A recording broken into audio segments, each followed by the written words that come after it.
Good morning प्यारे बच्चों। आज हम राष्ट्रीय आय के ऊपर थोड़ा सा डिस्कशन करेंगे कि राष्ट्रीय आय क्या होती है।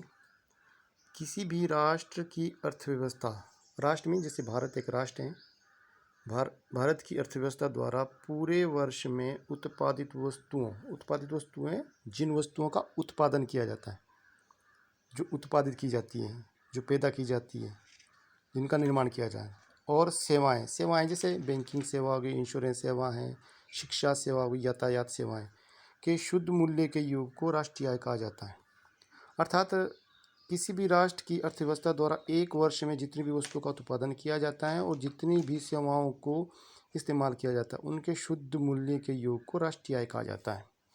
भारत में सबसे पहले राष्ट्रीय आय की गणना दादा भाई नौरोजी ने की थी 1868 में। उन्होंने एक बुक लिखी थी, poverty in British rule in India, और उसमें उन्होंने कहा था कि भारत की जो प्रति व्यक्ति आय है वो 20 रुपये है।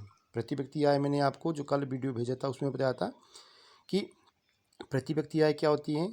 किसी भी राष्ट्र की राष्ट्रीय आय को अगर वहाँ की कुल जनसंख्या से भाग दिया जाए तो राष्ट्रीय आय कहलाती है।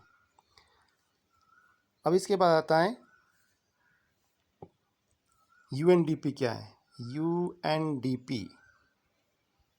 यूएनडीपी की फुल फॉर्म है यूनाइटेड नेशन डेवलपमेंट प्रोग्राम। इसे हिंदी में कहते हैं संयुक्त राष्ट्र विकास कार्यक्रम। ये भारत में 1951 से अस्तित्व में है और इसका मुख्य उद्देश्य होता है किसी देश के विकास को मापना। इसके बाद है कि जो यूएनडीपी है वो किसी देश के विकास को मापने के लिए किन मापदंडों का इस्तेमाल करता है।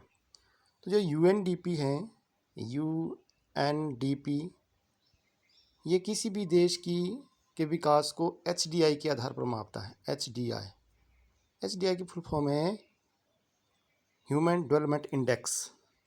तो ह्यूमन डेवलपमेंट इंडेक्स में जब यूएनडीपी किसी भी देश के विकास को मापता है तो उसमें 3 पहलुओं को शामिल करता है। वो 3 पहलुओं कौन है, जैसे मैंने यहाँ भी दिया गया है, किसी देश का विकास किस आधार पर निर्धारित किया जाता है। तो यूएनडीपी के अनुसार किसी भी देश का जो विकास है उसके लिए 3 फैक्टर का होना जरूरी है। जैसे प्रति व्यक्ति आय ये देखी जाती है, औसत साक्षरता दर देखी जाती है और लोगों का स्वास्थ्य देखा जाता है, मीन्स हेल्थ। तो हेल्थ हो गया, लिटरेसी साक्षरता दर हो गया, और प्रति व्यक्ति आय मीन्स पर कैपिटा इनकम। इन तीनों के आधार पर किसी भी देश का विकास मापा जाता है यूएनडीपी के अनुसार। तो आज का जो मैंने आपको वीडियो भेजा है व्हाट्सएप पर, उसे आप ध्यान से देखिए और जो क्वेश्चन दिए हैं उनके आंसर लिखिए अपनी नोटबुक पर और उनको लिखकर मुझे आप व्हाट्सएप पर सेंड करें। Thank you very much.